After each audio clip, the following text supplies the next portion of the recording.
Hey everybody, welcome to the Hogwarts Legacy Gameplay Showcase. I'm Chandler Wood, Community Manager here at Avalanche Software, and I'm honored to introduce you to our panel today. First up, we have community guest host, Ben Snow. Oh my god, I can't believe this is happening. Thank you so much for having me. And from the Avalanche team, we have game director, Alan Tu. Hello everybody. And systems designer, Mackenzie Toner. Hi. And finally, just off screen capturing gameplay for us, Andrew Coram. Today we'll be giving you a taste of the open world via broom flight, a deeper look at combat using the Dark Arts Battle Arena, and a look at your personalizable home within Hogwarts, the Room of Requirement, where we may even see some beasts. And we're starting right where we left off in our last gameplay showcase, just outside Hogwarts, which I love that you can walk out of the castle after walking through everything and then just come out here and take off on your broom out into the open world. And Alan, I know that's something that you particularly like about Hogwarts Legacy too. Yeah, I'm a big fan of just being able to hop on the broom and go anywhere. There's something about kind of like the sensation of everything being open to you, and just I love the proximity that I can get to things. I love flying close to the ground, and I kind of wanted to talk about it just because I feel like the brooms are fun for me, not just because of all those feelings of exhilaration, but because they're not just I have a broom and it's done. I actually kind of like some of the mechanics in it. So you see in the lower right, there's a meter there, and occasionally as Andrew's kind of flying up or flying down, you might notice it draining or not. And this isn't the present day where all the broom technology is well known and advanced and everything that we know and love. This is an earlier time where they're still trying to figure out, we're not at the 3,000 yet. We're at the 11. So. Oh my goodness, I'm just so speechless right now because this is just so beautiful. The world just looks so. By the way, the broom, is that like the only one, or can you like upgrade that broom to go faster? Yeah, so we have a shop in Hogsmeade, actually a broom shop. And so that sells a variety of different brooms. And it was important to us that the player could customize themselves based on their own aesthetic. So they're purely cosmetic, but if you talk to the shopkeep and help him out, he'll actually sell upgrades.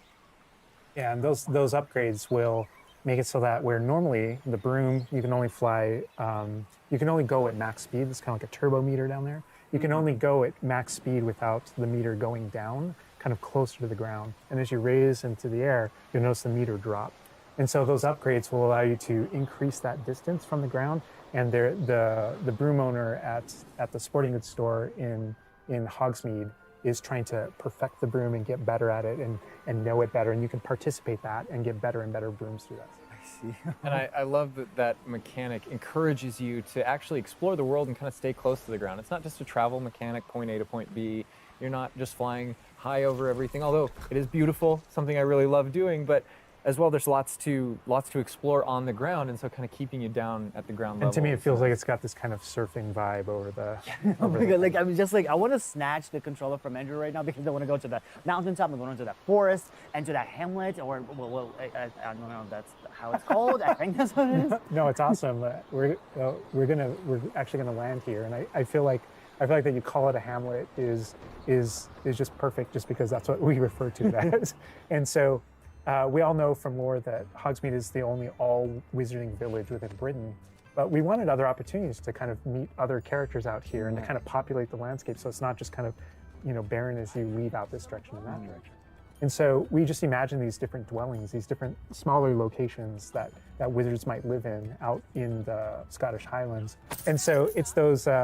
And so we refer to those as hamlets, and they're opportunities to learn those wizard stories, how those different locations have kind of like learned to live, what their relationships are with characters at Hogsmeade and Hogwarts. And so they're both quest opportunities out here and a chance to kind of get to know more of the area, even beyond Hogwarts and Hogsmeade that we've already experienced. And you also notice on the mini-map, like lots of little icons, and each one of those represent gameplay in the hamlets that you can participate in, whether it's a vendor or different puzzles and challenges or different secrets that exist. Each one of those icons are different opportunities for gameplay.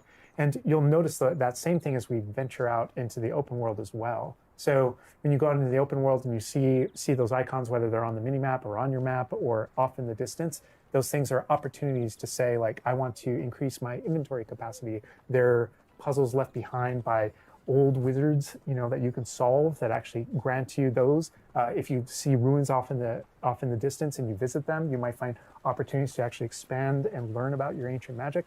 And as you kind of encounter different enemies dotted on the landscape, sometimes those characters, poachers or dark wizards, might be hoarding different magical resources that are valuable to you as you're playing the game. So each one has kind of like a way to connect to our gameplay loops and provide different opportunities that just kind of reward you for poking around.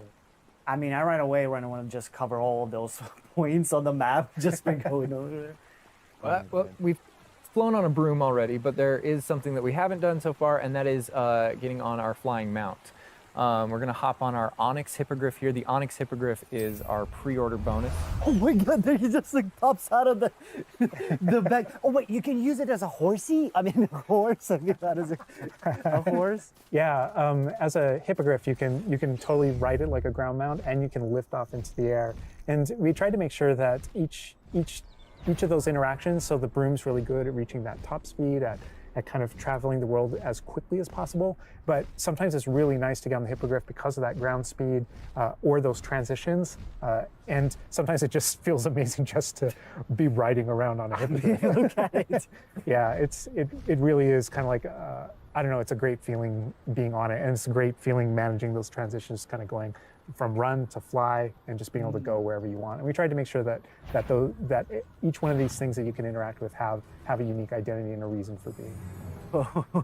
And oh my God, like I see like different like areas, like a swampy area. By the way, can you go to like entire map anywhere you go? Or there are regions that are like locked from you? Yeah, or, as soon as there's kind of a moment where the world kind of opens up to you outside of Hogwarts as a student, and right from that moment, early on in the game, you can go wherever you want. And so you might find more difficult challenges in different areas, and you'll see different spots as Andrew's moving around, like you mentioned, the swamp.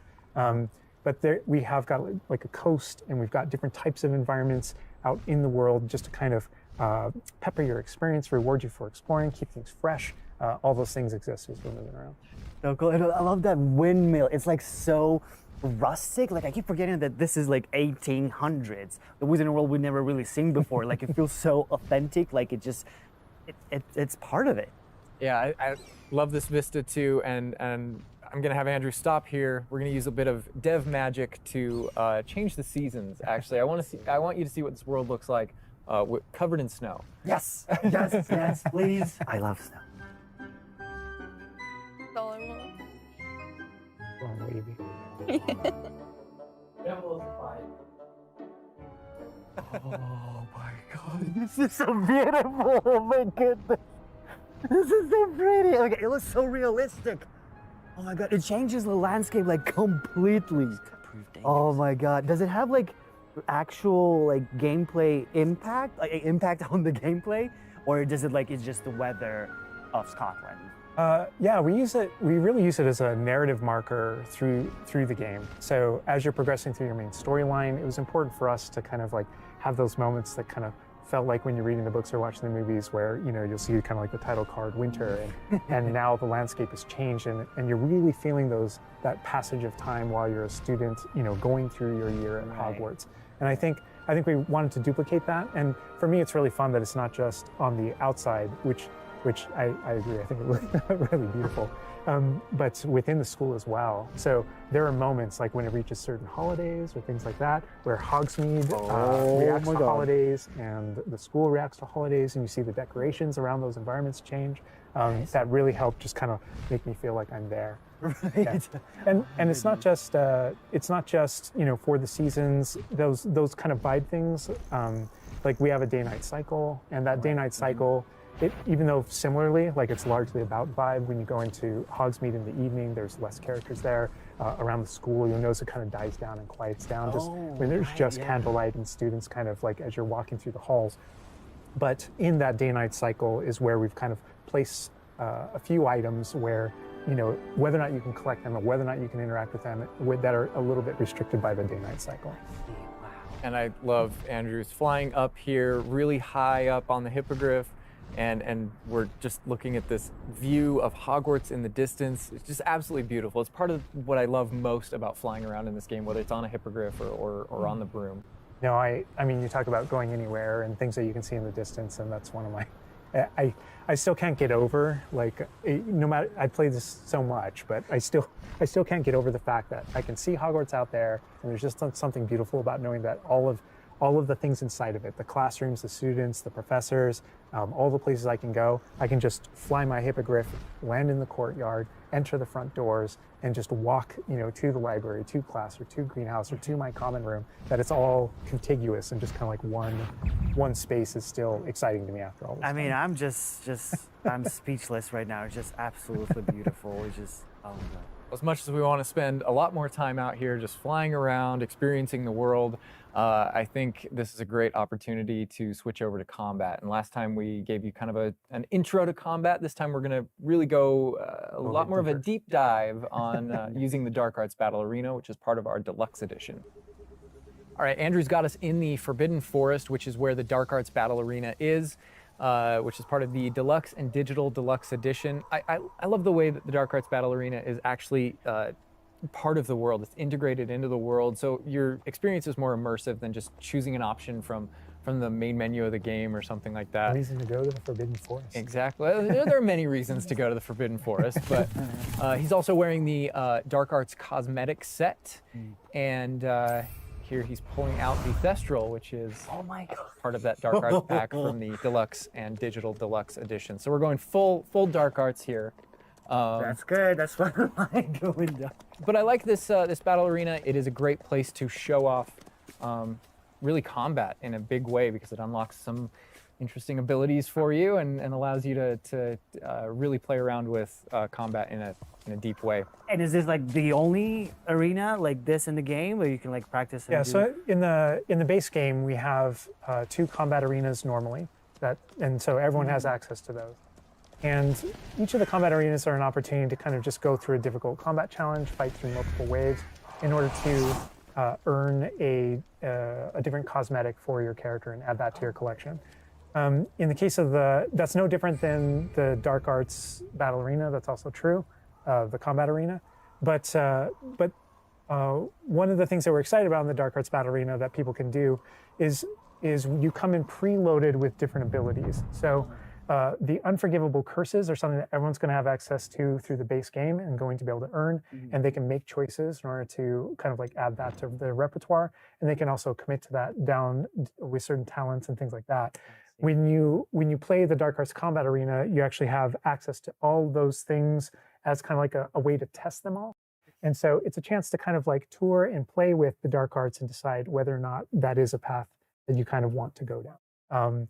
But yeah, everyone has the same ability to explore the Dark Arts. This is just kind of like a way of previewing. And again, a great place for us to show off combat in general. So I think we're gonna jump in here. Andrew's gonna start battling, and we can start talking about everything you're seeing on the screen. All right. Oh, they just about the cadavers right away. Oh my God. We're starting off strong. Oh my God. Strong. Was that Sergio? Oh my God. That's so cool. Yeah, so that you'll notice right away, like when we used Avada Kedavra, that guy's health bar went from instant to 0, and we really are trying to honor the way Avada Kedavra works in the game, even in some pretty extreme situations.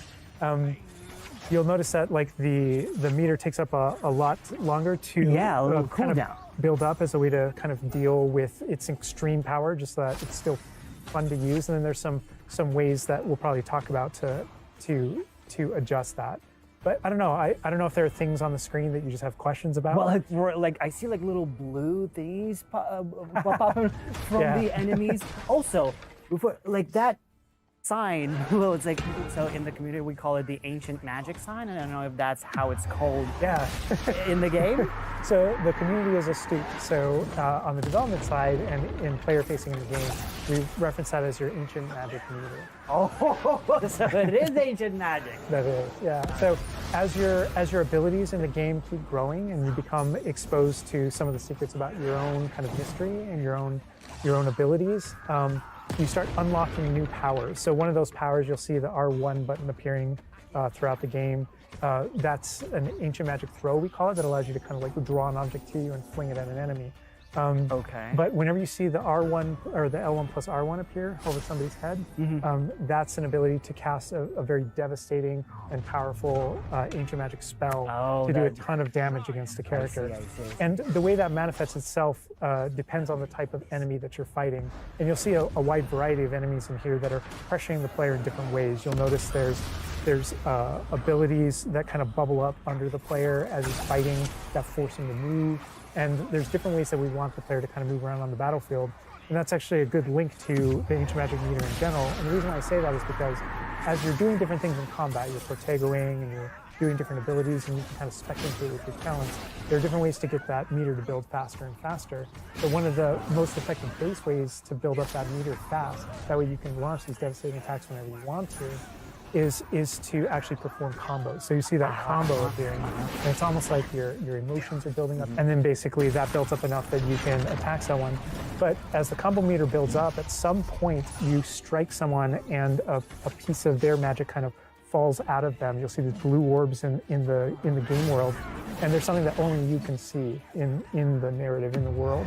And it's another reason to move around on the battlefield. If you can go up and collect those things and suck them in, they give big jumps to that ancient magic meter as we're playing. We're talking a lot about spells and magic here, but I think there's another huge component of combat, and that is the tools that you can bring to combat as well to kind of change the way you play. And I think Mackenzie knows a lot about what's going on with the plants and potions. And so the tools are really interesting because they're basically like a prior investment. So you can bring the potions and the plants that you grow in the room of requirement to combat to essentially kind of help you defeat enemies a lot quicker and more efficiently. So some of the tools that you'll see here are like the rock skin potion. So that is something that basically covers your skin in this like rocky material that reduces the incoming damage that you're receiving. So against big enemies, hard-hitting enemies like trolls, that's super helpful. Oh my god, he's just destroying. The troll just collapsed from whatever the kid. Obviously, we have the Wiggenweld potion as well, which increases your health. And then we have the focus potion. So when Alan talks about having to balance Avada Kedavra with a long cooldown, because obviously it's an instant kill, one thing that you could do is brew a focus potion, and that will increase how quickly your cooldowns regain. Right. Oh my god, there's just so much like versatility, like in what the character is doing to the troll right now. Like he's just bouncing around the arena. He's like not. And the troll makes him move around too, looks like. And I love that our plants are violent. Yes, and so that's like when we were talking about the setup of the arena, you also have plants that you can fight with. And so we have things like the venomous tentacula that you can put down, and it acts like a turret, and it just kind of shoots enemies around the battlefield. That is so cool. This is like a truly like Hufflepuffian way to approach the battle. Yes. No, that was super important to us, that there were these like multiple ways. And so you can see there's a ton of different things you can use. The mandrake is one, so you can pull it out and it stuns with its like piercing cry these enemies in a radius. And another thing I want to call out that we're seeing on the side of the screen here is these dueling feats, which I love because I love anything that prompts me to play a game in a different way, a unique way. I don't want to get stuck in my style, you know? And so this is a way to, if you want to get stuck in your style, go for it. If you just want to blast people with spells, go for it. But we also want to have some things over here that may make you use certain plants or certain potions or block more or... Yeah, we mentioned the field guide challenges in the prior stream. And the field guide challenges, this is the way that the field guide manifests like challenges for you to do in combat. And exactly to your point, we just wanted a way to encourage players to explore the different systems, to help them decide, to just kind of practice with them and explore what they want to do, because there really are so many different ways that you can push talents. When you see the green X's on characters, that's right. And that's kind of through your talents you can unlock this kind of cursing mechanic that sort of like links the fates of these different characters on the battlefield. That way, as you get as you're cursing different characters, they all begin sharing damage, and so we have things like Avada Kedavra, which is the insta-kill, but if you curse everyone before you insta-kill this one guy, they can all drop dead for that kind of ultimate Voldemort fantasy. And so Oh my god. there are dark arts fantasies. There's fantasies about being more of a defense against the dark arts characters, things like that misty step that you see occasionally being used on the battlefield. And we can also spec into our potions and plants to make them more powerful and more efficacious. So it's all about which type of player you feel like you are and whether or not you want to play with prep, on the fly, or with deliberation, and those are all different options. That is so cool because like it's like I see so much like going on the film, there's so much complexity, and I want to just try it myself, like which style works best. I mean, I feel like it's the dark arts is going to be the easiest route, but that ancient magic, to be honest, feels like much more powerful than just the dark arts. Yeah. To be fair. And speaking of plants and potions, we're going to be putting the dark arts away, put those unforgivable curses away, and heading to the Room of Requirement, which is your home within Hogwarts, a personalizable space that actually has some utility as well, where you get to brew things and grow things and also care for some beasts. All right, Andrew's got us in the Room of Requirement, we kind of went casual mode on the outfit here, wearing a nice jumper. And I think that's a good jumping off point for the personalization of the space as well. Not just your character and the visuals of your character, but actually this space is a place that you can make your own. Yeah, it was super important to us that this space really did feel like your reflection as a wizard. So you can change the architecture in here. What? Different themes throughout, starkly different themes, to really just hammer home that this is yours. You Oh can my change- god, what? This is beautiful. We never expected that to be. Oh my god. That's the thing, is not only can you change the architecture here, but you can actually conjure little objects into this space, as you can see. So there's like statues that you can do, and ornaments and tables and rugs and just a bunch of little things that really flesh out the space and bring it to life. Oh my goodness, because like we had an idea that those places where you brew stuff, that's where you can change, but you can do all of this. Where do you even get this stuff? Like there's a furniture store? Yeah, so we call them conjurations. And the conjuration recipes can be purchased at Tomes and Scrolls in Hogsmeade.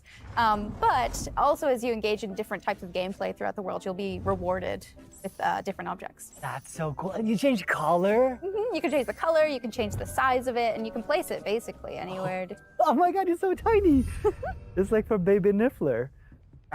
And I love how the system too is designed. It's not mechanical; it's immersive, and so you get the magical effect of conjuring it in, and you're actually doing this in the world as your character. But the way you've blended like that gameplay with the immersive design of personalizing the space. Oh my god, like, and I love the animation, how it like appears, you know, like it's not just like there, it's like it almost like it apparates. It is really quite beautiful, and that was the thing, is we wanted that to look really nice because the magic in the wizarding world is everywhere. It's physical, it's kinetic, and it's whimsical. And we really wanted to nail that whimsy in this space. Another thing that I wanted to discuss is that not only can you like conjure things and you can change their look, but you can do that with the utility objects as well. So you can see that we have planting pots and potion stations, and you can change the look of those as well. And these are the areas where, as we had mentioned previously, you'll be growing your plants, you'll be brewing your potions. Right. So while you're also doing these like kind of nurturing based activities, this is also the space where you would bring your gear to be identified and gear to have like rates put on it, which I believe Alan can talk to. Oh. Yeah, we keep bringing up appearance and how it looks, and on a, like in the game you can look like anything you want to whenever you want to. But the player will be finding different types of gear, that we call it, as you progress through the game. And essentially, we just know that clothes and different items in the wizarding world can have different magical properties. And as you explore and as you adventure and as you defeat enemies, you're going to be finding different pieces of gear that have different abilities, and that can help you in your journey and are a major part of you kind of growing as a wizard and advancing as a wizard. Oh, and so it's a huge list. and not all the time, whenever you get a new piece of gear, you don't necessarily know exactly what it does. And so there is a station inside of the room of requirement that you can conjure. It's one of the first things you conjure, called an identification station, where you can actually bring that gear that you're uncertain about and learn what its abilities are. Right, yeah, that's so cool. And then as the space advances even further, and the space will eventually grow its own rooms, and you're going to get new recipes, like Mackenzie's talking about, all these different things keep expanding. And as it expands, eventually you're going to earn what we see here, which is called a loom. And when you set up a loom, it's an ability to essentially customize exactly which magical properties are on your gear and take any piece of gear and adjust its properties and to tweak what it does. And I mentioned earlier that you can make anything look like anything. The collection of appearances, we call it, or cosmetics, we've been referring to it in this stream. Those types of things you can use, and you can apply a look to any other look. So if you get a piece of gear, you put it on, you look like that, but you can change it to look like whatever you want. That's so cool. And like you can just put some ability to this sweater, but then you can just swap that ability. Yep, and appearances you can edit whenever you want in the gear screen. The loom is specifically about applying traits and applying larger upgrades that just kind of grant you greater statistical advantage or give you really specific abilities that blend in nicely with where you're trying to go with your combat fantasy or talents and things like that. Interesting. I'm just seeing that they're just like pumpkin fur, mooncalf fur. Where does that come from? Yeah, and so you'll notice that the ingredients that are used to add traits and to upgrade your gear are based around beasts. So this is where we get into the beast care section, which is inside this vivarium. Kind of bigger space on the inside idea. And so you can see here we have a couple of beasts out. We have a graphorn and a mooncalf and a niffler and a kneasel as well. So quite a variety. Oh my God, he's just like a big puppy. They're so they're cuddling. Oh my God, they're together. Oh, that's so cute. They're adorable. And so part of beast care is petting them as well, but feeding them too. And so once you do those things, that's when they feel safe enough that they'll give you their magical ingredients. So mooncalf fur, niffler fur, etc. That can then be used in your gear. That is like so like intuitive because like that makes sense because when you touch the animals, you get some fur leftovers. That's so. Oh my God. Yeah, and we really want to hammer home the fact that this is like a home that you're making for them. So in the overland, you can find these beast dens and rescue these beasts. Part of doing so is brushing them and feeding them food as well, and to build that relationship with your beasts. In addition to be able to care for beasts, you can actually conjure things in this space as well. The house, the cottage. Yeah, right. And so we have like a lot of little ornaments in this area, and a lot of them are purely cosmetic, but they look really cool. Again, it's the personalization of this space. Oh my goodness, no, this is like, I'm gonna spend 8 hours just designing this whole area to personalize. This is like cool, it's like you have this little play area, like a personalized fish tank, so to say. Just for the creatures. I love it. Yeah, no, totally. And there's like a decoration aspect, but there's also, we were saying inside as well, is there's a utility aspect to it too. So as you progress in the game and you're able to purchase more conjurations, you're able to speed up your process. So one of them, for example, is the food processor, which allows for the beast in the space to automatically get feed, so you don't have to do it manually. And so you're really building the progression for yourself here. In addition, there's also a toy box where you can play with your beasts.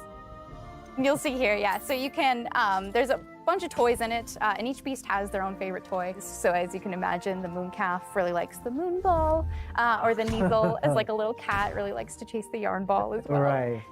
And they're super cute. Oh my God. Watching them, it's so cute. And the big thing we really wanted to hammer home is that the world is a dangerous place. And so by going and rescuing these beasts and bringing them back here and caring for them, you're really helping them out. There's poachers in the overland who hunt these beasts for their material. So instead, you're caring for them. You're giving them a home. Right. Oh my God, this Raphorn is just gigantic. But he looks like my dog. He's my dog right now, for sure. You could actually name them as well. So like your dog. So getting back into that personalization, you know, yeah, we didn't want you to just like throw in, oh, here's a Graphorn in here. Like, this can be named whatever Andrew's about to name them. Bruce. The good name. You know, we've created this really nice space, and you can get additional vivariums, correct? To different kind of aesthetics and looks to where you're keeping your beasts and caring for them. Progression is a big part of this space as well. So as you progress through the story, you will unlock more vivariums. So as you can see, this one's quite meadow-themed, big, open, bright. But there's other ones, say like a swamp that you might encounter. And it's really a visual effect to and more space for your beast. Oh, so it's like those, so when we're inside the room requirement, there's like on the left, there's that moon glow from one entrance and then some shrubbery going on the right. Is that what you're talking about? Yep, that's exactly it. Ah, oh, you put trees in here too. Oh my goodness. And another thing with the beast care that I think is great, you know, tying back to this same kind of thing that you did with like the broom, where the broom is not just a method of travel, it's actually built in and integrated into the world. In the same way, like beast care isn't just this added element. You're not just throwing it on top. There's really this like narrative and integration to everything connects. So as you progress through the missions, you'll expand the space. As you earn resources, you'll go into Hogsmeade and use them to unlock the gameplay here and unlock new conjurations and different things to play around with. In the open world, it's in those different environments, like the different combat and conflicts and bandit camps and different things like that exist in the overland. Those things are what hold recipes that exist in the loom. So all these things have a way of connecting. Moonstone that you find out in the world is the resource that we use to conjure everything that's found throughout the world. Forgeables are used for recipes. So really everything's like a cycle and keeps you coming back. But even with the story that's being told too, I think people know who Poppy is and that she has a particular affinity for beasts. Yeah, I mean, I think everything we're seeing here, you know, you're going to be venturing out into the world, and this is just kind of the tip of the iceberg, even of kind of like your interactions with beasts in that narrative. So, you know, you bringing up Poppy, there are more kind of mysteries to discover and things to discover out in the world that have to do with her and that have to do with caring for beasts. And so different characters have their own stuff that just kind of make this all just kind of the beginning of your journey. Well, we could spend hours in here, but we're gonna have to end the stream now. What do you think about what you've seen today? I mean, I'm just so blown away by how beautiful it looks. The open world seems so detailed and there's so many things to do, and like the combat, we're gonna spend like 2 weeks or more just breaking it down by pieces. There's just so much to this world. Like, I'm so happy you guys did this overall gameplay. And that's just the tip of the iceberg. We've got more for you to discover and find on your own. Thank you so much for being here. Thank you for watching. Hogwarts Legacy is available for pre-order now. It releases February 10th with 72-hour early access for owners of the Collector's, Deluxe, and Digital Deluxe Edition. We're gonna wrap things up, but first we've got a little surprise for you. Bye.